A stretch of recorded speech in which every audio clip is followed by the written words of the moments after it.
Mapayapang hapon, Pilipinas! Guess who's back? Tama po kayo, narito na po kami muli, ang inyong balerina ng bayan na si Lisa Macuja Elizalde, at tulad ng dati, nais kong batiin ang lahat ng nakikinig sa DZRH Radio at ang mga manonood sa DZRH News Television, lalo na ang ating mga kasamahang alagad ng sining at kultura sa buong bansa. Welcome to our new, revitalized, and re-energized Art to Art. Napakabilis ng panahon, halos di natin namalayan, 4 na taon na pala ang nakalipas mula nang huli tayong nagsama dito sa ating studio. Napakaraming nangyari sa mga panahong yan. Sunog, pandemya, lockdown. Pero huwag na nating balikan ang nakaraan. Ang mahalaga, nandito na muli ang ating programa para maghatid ng masaya at makabuluhang usapang sining at kultura para sa lahat. At bilang pang-buena mano sa aming pagbabalik, makakasama natin sa hapong ito ang isa sa mga paboritong bisita ng Art to Art, ang multi-awarded singer, composer, conductor, educator, and now a full-fledged painter who launched his first art exhibit nito lamang nakaraang buwan.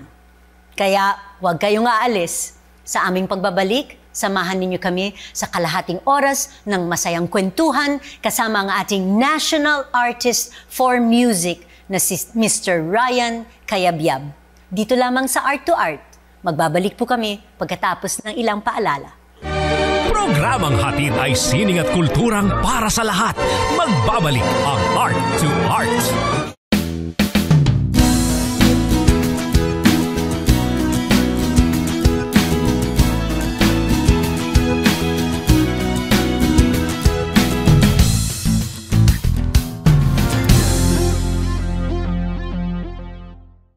Usapang sining at kultura para sa lahat.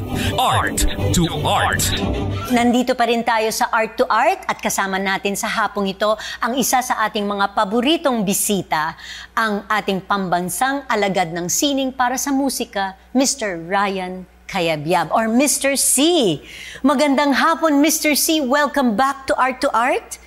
Magandang hapon sa iyo, Lisa, and congratulations dahil bumalik na ang Art to Art. Yes, and kayo ang pambuena na mano namin dahil kayo din ang first guest namin. Naalala ko yun. Yes, nung first time lumabas ang Art to Art, radio lang, wala pang TV.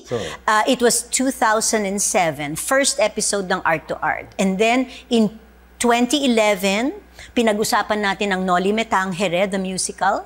And then the most recent one, 2019, our 12th anniversary episode. National artist na po kayo noon.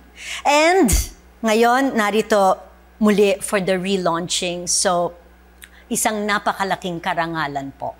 Wow!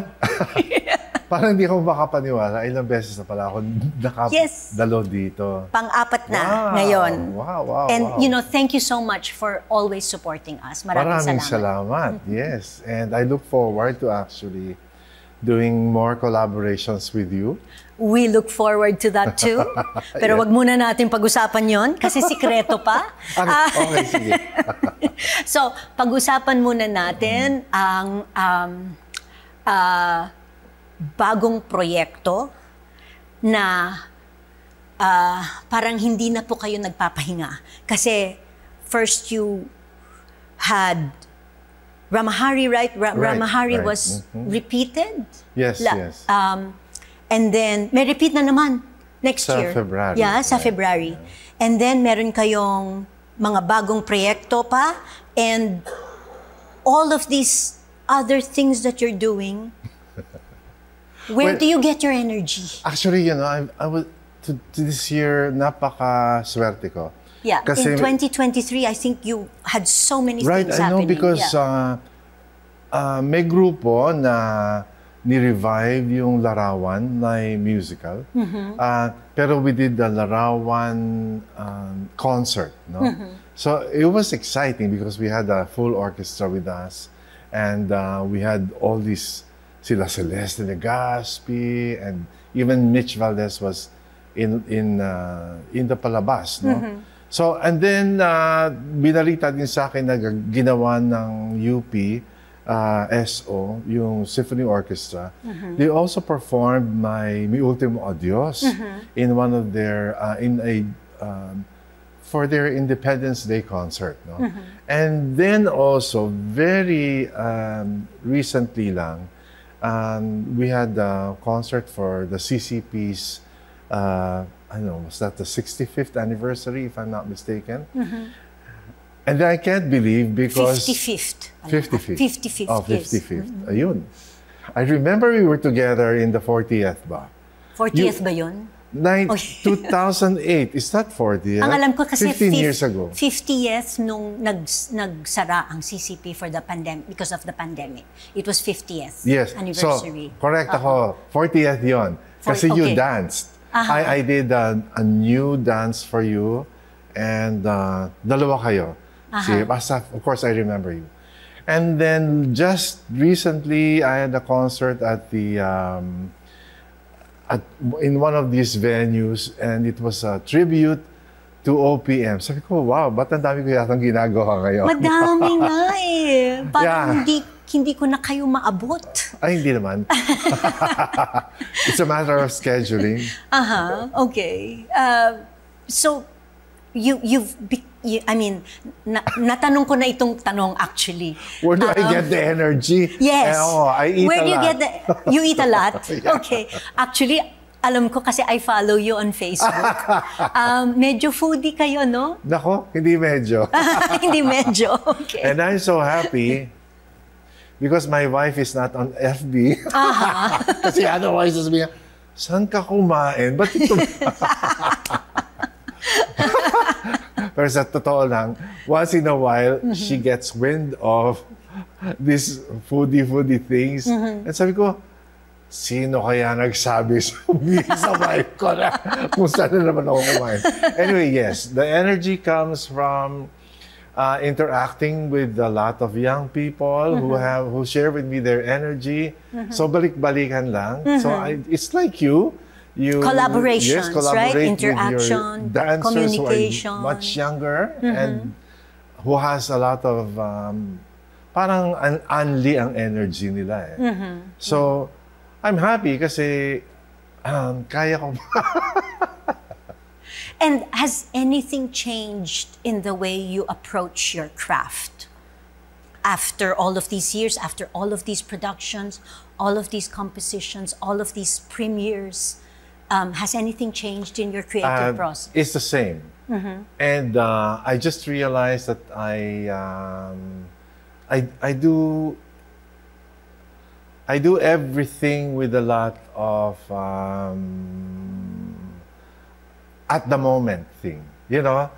It's spontaneous. Not spontaneous. It's not like I plan it so well because I really think that much of my work is based on spontaneity and at the moment feel.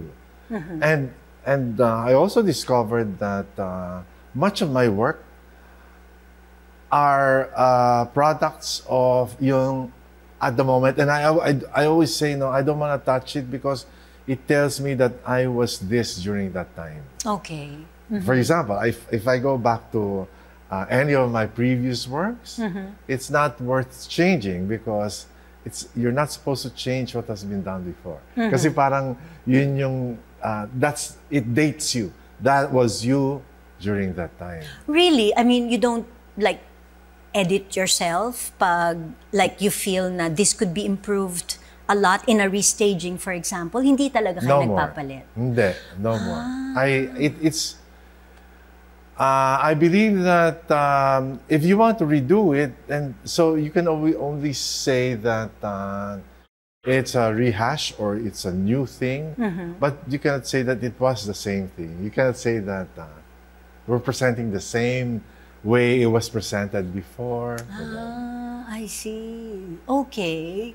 So, you were talking about interacting and communicating and working with younger artists. Right. What are the things that you like tell these younger artists? And what are the life lessons that you can share with these younger artists?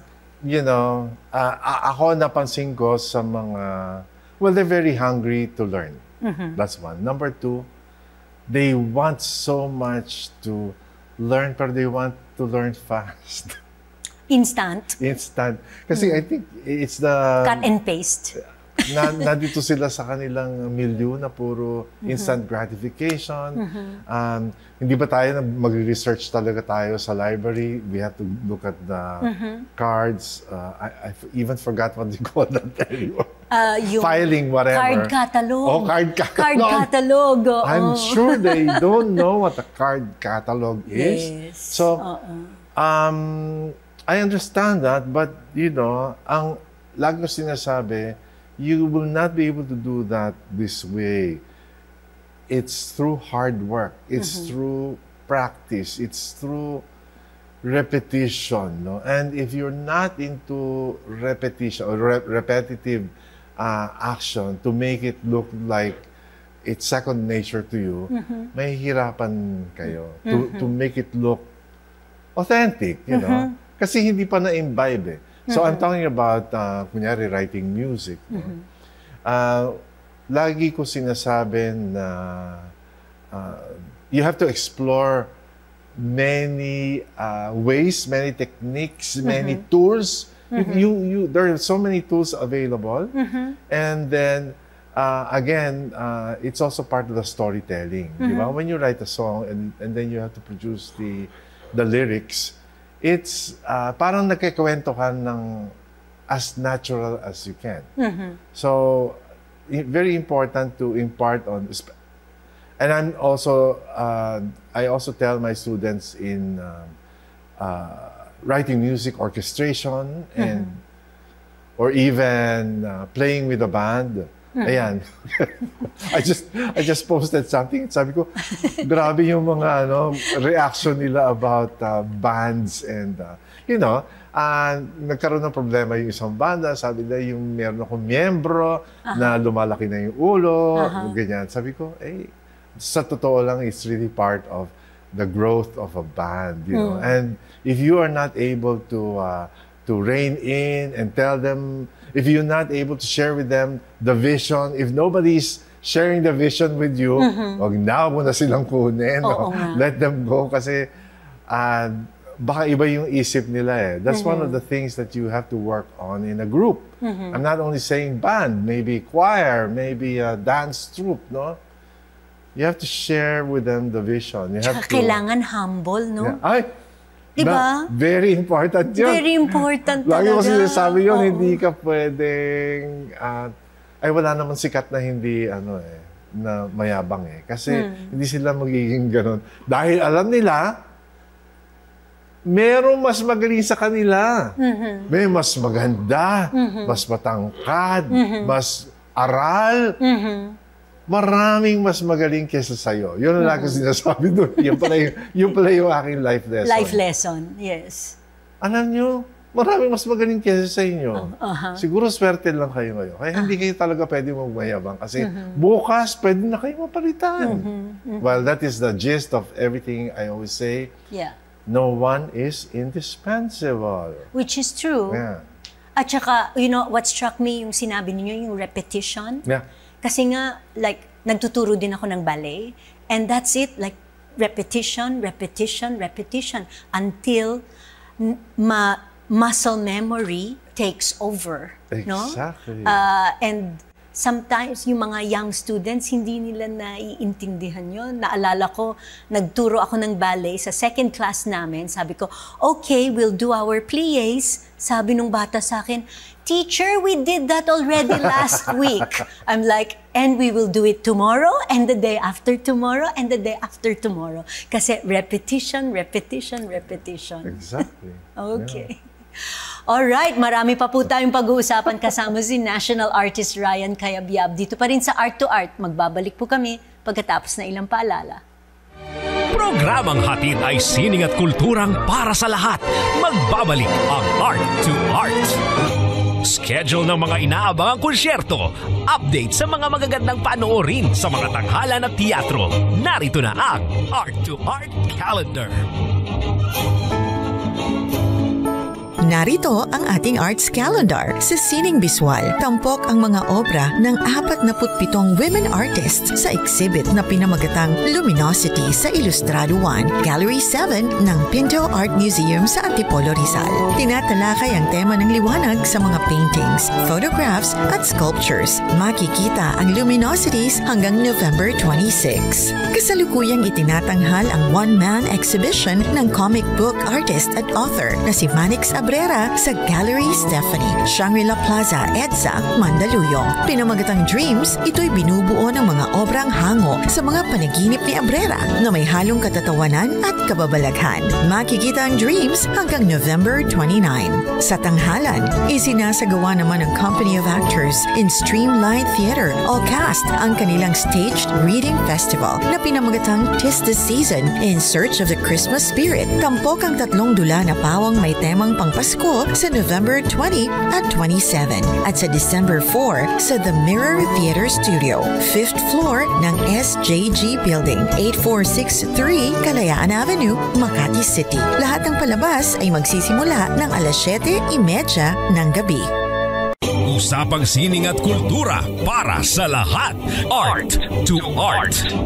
Kasama pa rin natin ang multi-awarded, multi-talented, and multifaceted Filipino national artist. Walang iba kung hindi si Mr. C, Mr. Ryan Cayabyab. So, pinag-uusapan natin yung highlights of 2023 for you, Mr. C. And kasama na dyan ang inyong matagumpay na pagpasok sa larangan ng visual arts. Okay? You launched your first exhibit last October 21, Tunay na Ligaya at the Power Plant Mall, at nasundan agad ng isang second show which is ongoing until November 26 sa Estancia Mall. Wow!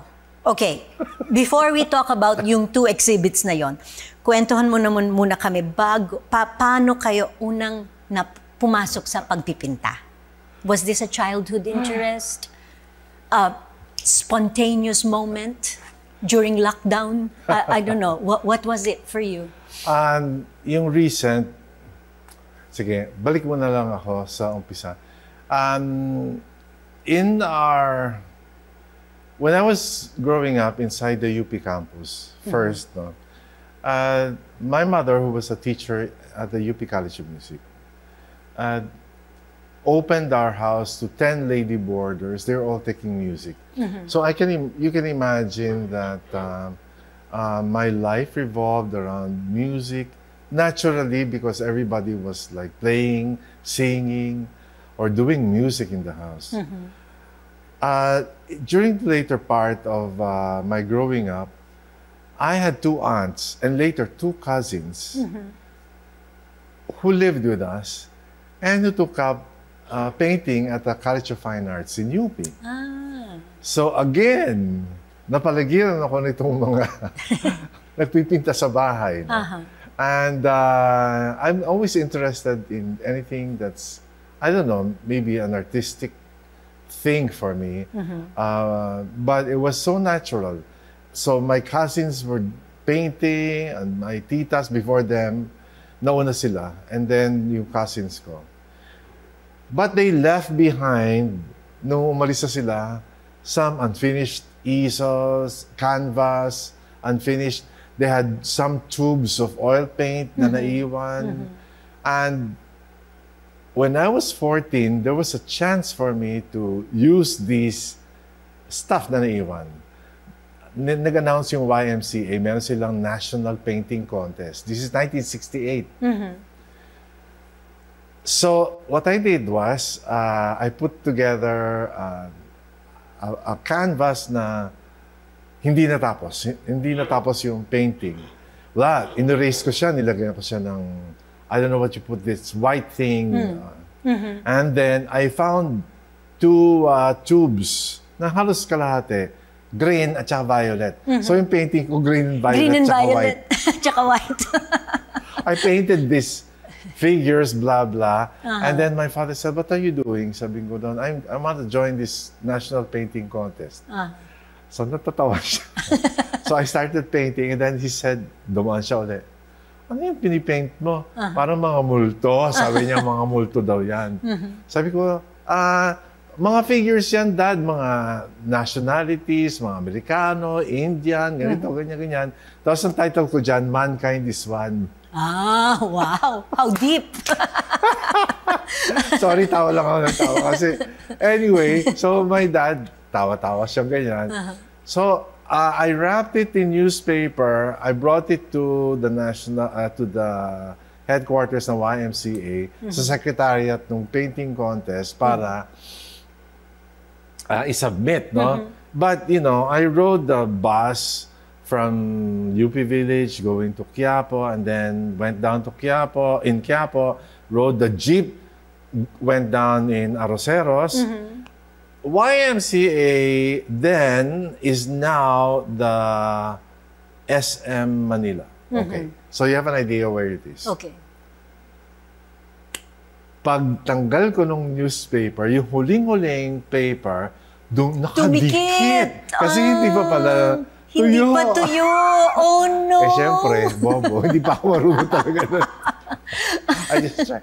So, unti-unti ko tinatanggal yung mga pieces of paper, pero meron pa rin mga natira-tirang mga ganyan.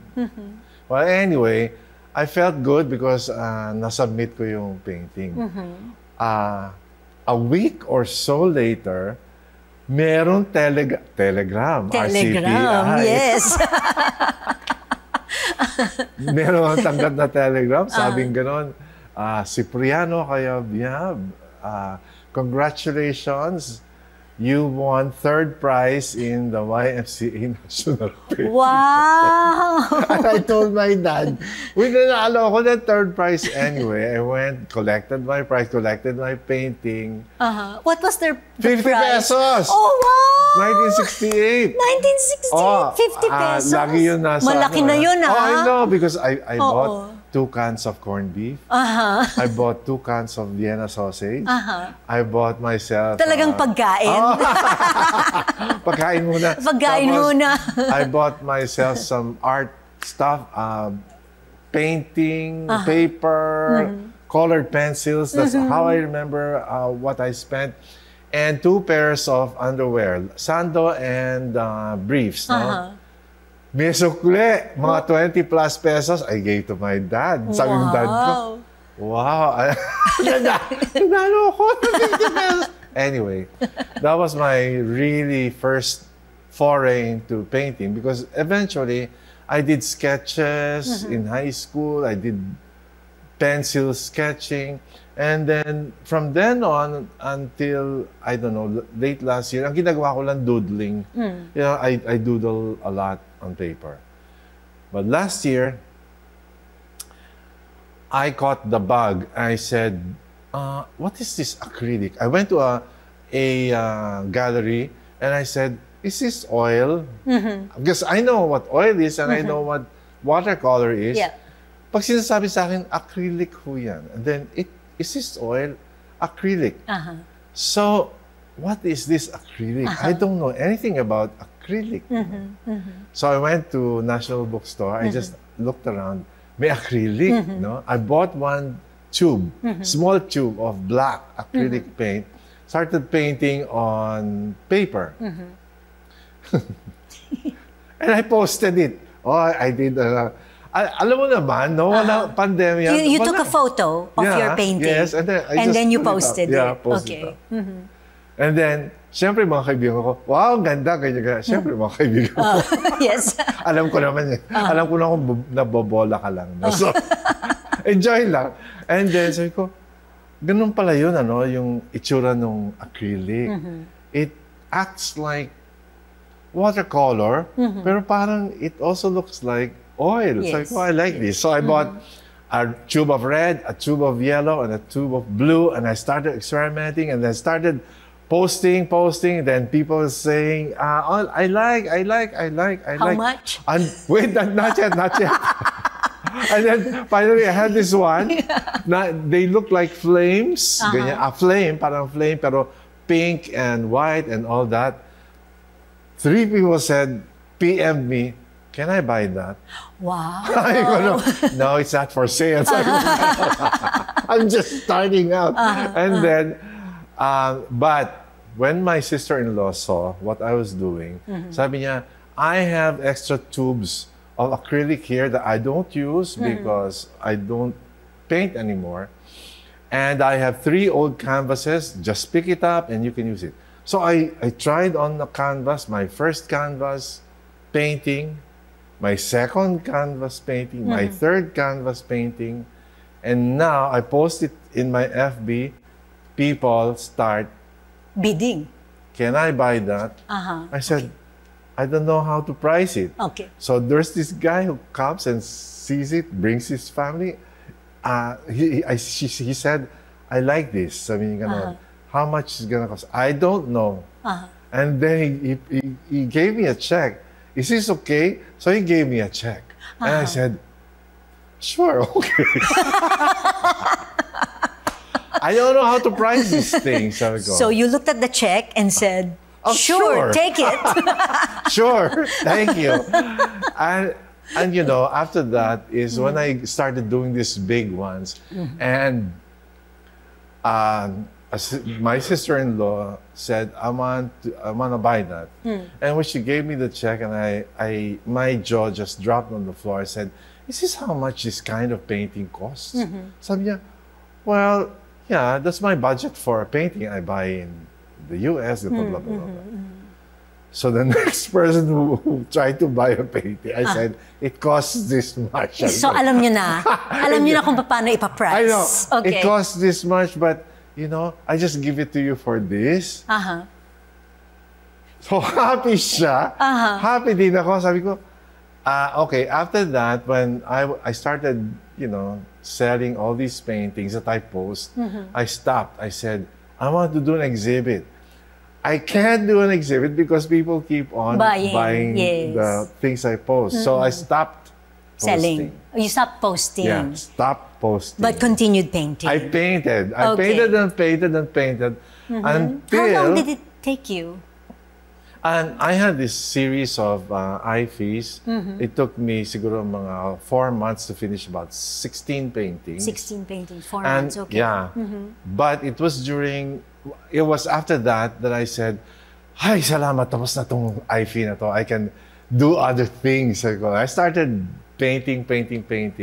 So in a matter of about 7-8 months, I had a total of about 53 paintings that I can put on exhibit. Okay. And that is what happened. That's the first exhibit. Tunay na ligaya. That is right. Right. Okay. And so it's divided into 7 collections? Right. Well, 7... Each exploring a distinct theme and style. Right. There's the Red collection. The Red series, yeah. The Geometric Neoplasticism of Estilo?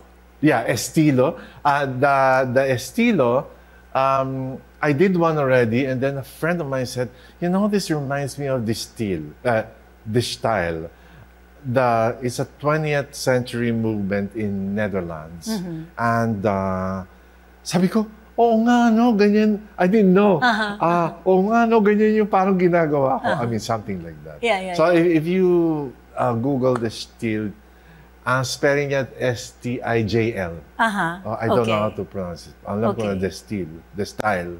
And yon. And then? There's riprap? Yeah, I did 3.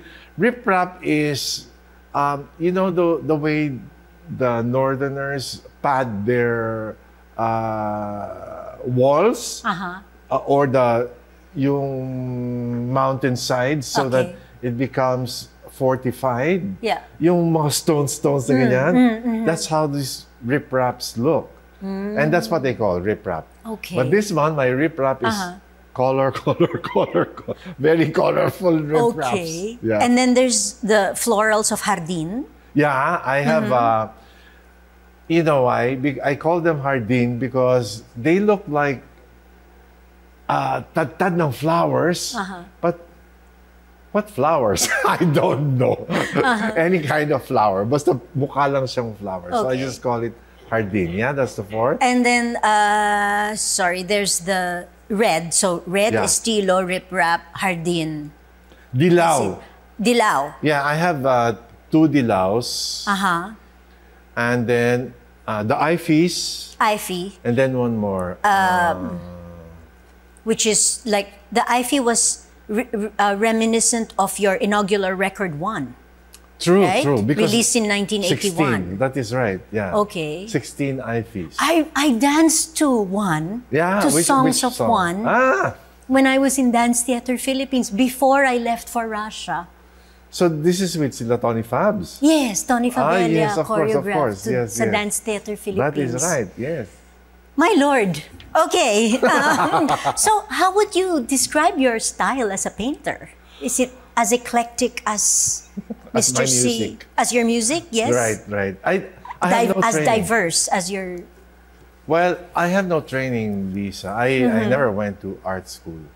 So whenever, I did not invite any painter to my exhibit. Kasi sabi ko sa misis ko, huwag na natin imbitahin, nahihiya ako. Yan ang gusto ko sa inyo, Mr. C. Nakakahiya. So humble! Una-una nakakahiya. Number 2, the feeling is like I travel and I go into a new country and I really feel I don't know this thing. Sabi ko ganon. So the reason why I'm not so maingay about the painting is because I don't want the painting community to feel that, nako, eto na naman, meron na namang isang wannabe painter dyan. Na pumapasok, no? Na pumapasok, na nagbebenta na naman na kung ano-ano mamahal. Kasi I do understand this. I really understand where they're coming from because I see a lot of these painters, ang gagaling. They don't have a name. So, I mean, they don't have those names na pwede silang bumenta na malaki because I did. I bought from a friend of mine in Davao. I said, I want to buy this small watercolor. Sobrang ganda, Lisa. It's so, I mean, and then I said, so I bought about 6 pieces. And I said, okay, I'll send you the money. How much will the entire, sabi niya? Oh, sabi niya for 7 or 6 pieces. Mr. C, 7,000 lang. Sabi niya, okay. 1,000 isa. Oh. Nahiya ako talaga, sabi ko. Nahiya ako kasi I was talking with Susan kanina. She was saying, magkano yung paintings mo? Hindi. Sabi ko, hindi ko ma-afford. Sabi ko So anyway, I don't know what's gonna happen if I want to paint some more, but maybe I'll paint a little more for myself. That was actually my next question. Is ngayon na naranasan ninyong maging exhibited painter and selling your pieces, mauulit ba ito? Hindi ko alam. Is this something that you are going to pursue now full-time? And how did you balance painting and all your other projects all at the same time? This is what happened. This I went to it because, 2020, 2021, 2022, wala kaming concerts. Walang concerts. Wala kaming gigs. Wala akong work. The only work I did was writing a lot of music. In the span of 1 year, like in 2021, I wrote more songs that I wrote in 10 years. And what were these songs? For the thoracic group, for the society for of the this, society of this, for POS, for the club, These are all. Okay. I gave them all for free, and it's for kasi it's many of them are medical groups. No? So I understand. Sabi ko, this just give me the lyrics, and I write for you. So I wrote for the 500th year of Christianity in the Philippines. Yung mga ganon. That's all I did, write music.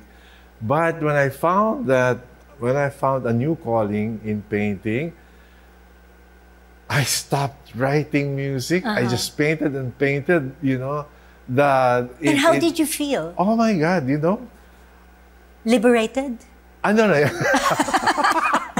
I felt good. No, it's not being liberated. It's being able to work again creatively until about 3 o'clock in the morning. Kasi, syempre before, anong gagawin ko? Wala na akong gagawin. Okay.